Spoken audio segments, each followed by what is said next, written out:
Olá pessoal, tudo bem com vocês? Eu sou o Felipe e esse aqui é o Luciano de Abreu, Guia de Turismo, tá galera? Não esquece de deixar já o seu like e se inscrever no canal e ativar o sininho de notificações, tá galera? E tudo isso, galera, vocês têm que ajudar nós a chegar a 1000 inscritos, beleza galera?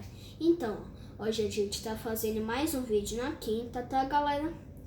E, galera, agora é o nosso segundo vídeo na quinta.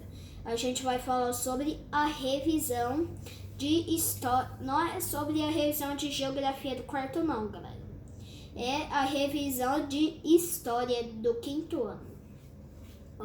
Hoje a gente vai falar sobre alguns acontecimentos da história do Brasil. A chegada dos portugueses às terras hoje chamadas Brasil foi em 1500. Início da colonização do Brasil. Foi em 1530.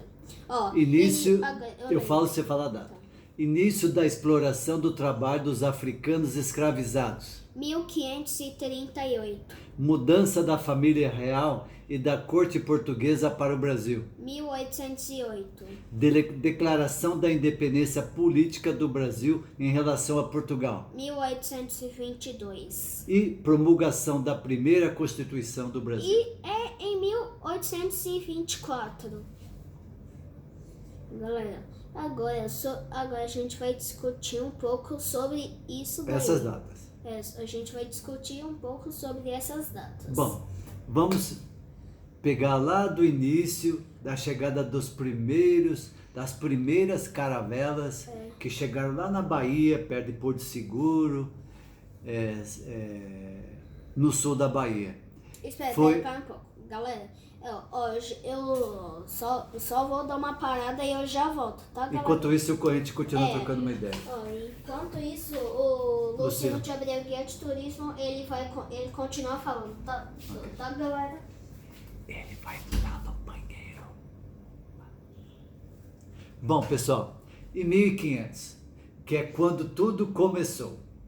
Alguns livros que eu já li dizem que antes disso já tiveram por aqui chineses, mas isso é uma parte da história que não interessa nesse momento. Mas vamos falar sobre a chegada dos portugueses. A história diz que Pedro Álvares Cabral saiu de Portugal acompanhado pelos jesuítas, porque a ideia era o seguinte, era usar o conhecimento de Pedro Álvares Cabral para levar a Igreja Católica para o mundo novo. Voltei, galera. Para, a gente volta ao vídeo. Para outros lugares fora da Europa. E alguns livros a gente aprende que Cabral estava indo em caminho das Índias e quando chegou aqui no Brasil, na nossa área, acabou descobrindo um lugar que não estava nos planos dele. Tanto é que diz a história que os nossos índios são chamados de índios porque Pedro Álvares Cabral estava indo para a Índia. Então, quando ele chegou na Bahia, naquela região, ele achou que tinha chegado na Índia. Por isso, ele batizou nossos índios, nossos nativos, de índios. Mas, na verdade, esse nome veio por causa que ele tinha, nas suas ideias, que ele tinha chegado na Índia. Isso aconteceu em 1500. Mas daí, ele não iniciou a colonização. Ele voltou para Portugal uma caravela comandada por uma pessoa de confiança dele, avisando das novas descobertas. Aí, em 1530, então iniciou o início da colonização do Brasil. Já em 1538, iniciou o trabalho escravo. Essa é uma parte da história, não é só do Brasil, isso aconteceu em vários lugares do mundo. Eu vou te falar uma coisa pra vocês. A história dos escravos, galera, é muito triste. Porque o próprio nome já diz, escravos, né? Então, graças a Deus, e hoje dizem que existe outro tipo de escravo, mas é uma escravidão bem diferente dessa. São lugares, tipo, lugares que, no meio da mata, que eles colocam pessoas lá para cortar mata ou para fazer alguma coisa, e aquelas pessoas acabam vivendo em lugares subhumanos, sem condições. Então isso também é um tipo de escravidão. Mas vamos voltar aqui para o início do trabalho de escravo no Brasil, que aconteceu em 1538. Então, esses escravos vinham da África, né? Como que eles eram capturados, já comentei em um dos vídeos, que muitos deles eram capturados por inimigos. Então eles tinham inimigos, guerras entre aldeias, entre tribos, né? Então eles capturavam o inimigo e para desaparecer com aquele inimigo, eles aproveitavam para vender para aqueles que tinham interesse, para usar essas pessoas como escravos. Então eles eram vendidos e vinham para o Brasil, né? Então nessa parte a gente tem... junto com os escravos, eu gosto, que eu sou guia de turismo também, então eu gosto... é guia de turismo, e quando uma pessoa quer viajar, ele leva para viajar, galera. Mas agora, por enquanto, que a gente está na quarentena, ele não está... Não estou trabalhando, eu estou aqui realmente em quarentena, eu e o meu filho Felipe e a minha esposa. Então, o turismo parou, é um setor que, eu acho que o setor que foi mais afetado da nossa economia, acho que foi o turismo, porque parou totalmente. Bom, então, eu gosto, quando eu falo da escravidão, eu procuro ver também o que foi deixado para nós. Porque esses escravos, eles eram pessoas normais, como a gente, só que falavam de vinho da África, de regiões diferentes, e eram escravos. Mas hoje, nós temos muita coisa que foi deixada por eles, desde a alimentação, no nosso dicionário, existem muitas palavras da língua portuguesa que foram trazidas pelos escravos. Nós temos a alimentação, a comida, nós temos na dança, nós temos a capoeira. Então tem muita coisa positiva que os escravos trouxeram para o Brasil. Bom, pode falar. Não, pode continuar. Tá bom. Aí, uma parte que eu acho muito interessante também a gente contar, que é a chegada da família real e da corte portuguesa ao Brasil em 1808. Essa é uma parte muito interessante. Antes de a gente começar a falar sobre a chegada da família portuguesa ao Brasil, a gente tem que perguntar... família real portuguesa. E tem que perguntar por que eles vieram para o Brasil. Bom, eu durante os meus passeios, eu exploro um pouco esse lado, porque tudo começa com Napoleão. Napoleão, que era o imperador da França na época, ele queria tomar a Europa. E Portugal era um lugar que era fatal para eles, era importante para a política deles. Então, o que aconteceu? A família real achou o seguinte: se Napoleão tomasse Portugal e prendesse a família real e a corte, o que ia acontecer? Tudo que era de Portugal ia pertencer à França, a Napoleão. Então o que aconteceu? Eles fugiram, a família real veio fugida para o Brasil, ela veio escoltada pelos navios ingleses. Que o nome é navio negreiro. Não, navio negreiros era dos escravos. Esses navios ingleses que escoltaram a corte portuguesa e a família real, eles pediram em troca uma coisa. Falaram, tudo bem, nós vamos escoltá-los para protegê-los de Napoleão, mas só que quero uma coisa: eu quero que vocês abram os portos brasileiros para os navios ingleses.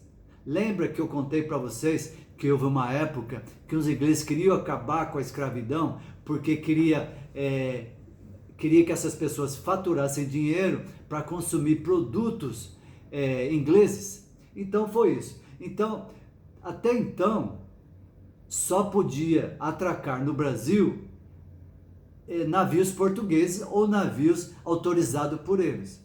Então, os ingleses viram uma grande oportunidade para eles chegarem na nossa área, na nossa região. E foi assim, a família real veio e foi um momento muito interessante e tem uma parte da história que eu vou contar para vocês.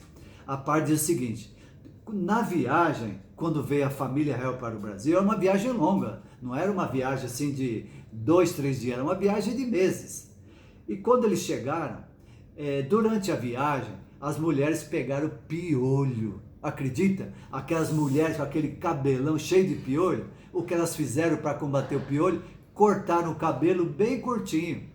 Então, quando chegaram no Brasil, aquelas mulheres que viviam aqui, quando viram as pessoas que vieram de Portugal, que para eles, para o brasileiro que vivia aqui, Portugal era o êxtase, era o lado mais rico do mundo, né? E como era? Portugal naquela época era o que é Estados Unidos, era um país muito produtivo e eram os grandes navegadores, né? Os portugueses. Então, o que aconteceu? As mulheres acharam que aquilo era moda, o cabelo bem curtinho, e começaram a cortar o cabelo curtinho também no Brasil. Mas mal sabiam elas que aquilo ali elas fizeram por causa do piolho. Bom, mas continuando. Então, a família real veio para o Brasil, com isso vieram centenas de pessoas, pessoal, eu já parece que até milhares. Eu sei que foram para o Rio de Janeiro, né? No Rio de Janeiro existem inúmeras construções, palácios, muita influência em tudo, o Jardim Botânico, tem muita coisa que foi deixada daquela época da família real, porque eles transformaram a nossa cultura, porque nós éramos um país aqui, a gente vivia no meio dos índios, na floresta. Então, com a chegada deles, trouxeram artistas, pintores, pessoas ligadas à arte, empresários. Então, ver todo tipo de gente. E isso ajudou o Brasil, principalmente o Rio de Janeiro, a alavancar a cultura e a economia local. Então, eles ficaram aqui durante um bom tempo. E uma coisa muito interessante foi que Napoleão não invadiu Portugal. Então, a família real resolveu voltar para Portugal. Então deixaram aqui Dom Pedro, né? Foi assim que a família real volta para Portugal e fica aqui Dom Pedro. E já vamos falar agora um pouquinho da Declaração da Independência do Brasil. Que ano foi? Foi em 1822. 1822. Então você vê que da chegada dos portugueses em Brasil em 1500 até a nossa independência foram 322 anos. Galera, né? a gente tem isso aí, a gente já falou um vídeo sobre isso daí, que foram 322 anos. E galera, isso aí, galera, é revisão de 4º ano, mas no 5º ano vocês voltam a relembrar isso aí. A ideia eu não sou professor, eu estou aqui como pai do Felipe. A gente criou esses vídeos para poder descontrair, passar a quarentena e está sendo muito interessante porque eu estou curtindo também, o Felipe. E você quer saber? Essas histórias eu conto para os turistas. Tem gente que me paga muito bem para ouvir essas histórias, porque tem gente que não conhece. Para vocês terem uma ideia, até hoje tem gente que não consegue ver o Brasil como uma potência. Acha que aqui tem índio para tudo que é canto, que tem macaco nas ruas, isso e aquilo. Dá para acreditar, pessoal? Isso acontece. Então, cabe eu, como guia de turismo, mostrar, vender o nosso estado, a nossa cidade, que é a minha especialidade. Eu já fui guia no Nordeste, já fui guia de excursão, e agora eu sou guia regional, que é o guia local. Então, essas histórias que nós estamos contando aqui, eu conto para os turistas, né? Os turistas que vêm de fora. Agora a gente vai falar sobre a última coisa que é Produção da primeira Constituição. que foi em 1824. Essa parte já é um pouquinho mais longa. Eu só queria terminar a parte da independência e a independência do Brasil foi um momento importante para a gente e também para Dom Pedro, porque ele era para voltar para Portugal. E ele pensou o seguinte: se eu volto para Portugal, eu vou ser apenas mais uma pessoa. Então ele resolve ficar. Ele ficando, ele achou por melhor, por pressão de produtores, de pessoas importantes da época, ele foi incentivado a declarar a independência. Por quê? Um dos motivos é porque o Brasil estava cansado de entregar nossas riquezas, que tudo que era produzido aqui era entregue para Portugal. Eles levavam e nós ficávamos com uma pequena percentagem de tudo isso. Então, um dos motivos que aconteceu foi isso. Foi aí que ele foi forçado a declarar independência. Bom, é isso. Depois a gente continua com os outros assuntos. E é isso, galera. Chegou ao final do vídeo. Espero que vocês tenham gostado, tá, galera? A gente fez esse vídeo com muito carinho pra vocês, tá, galera? Não esquece de deixar o seu like e se inscrever no canal e ativar o sininho de notificações, tá, galera? E tchau, galerinha. Até o próximo vídeo. Fui!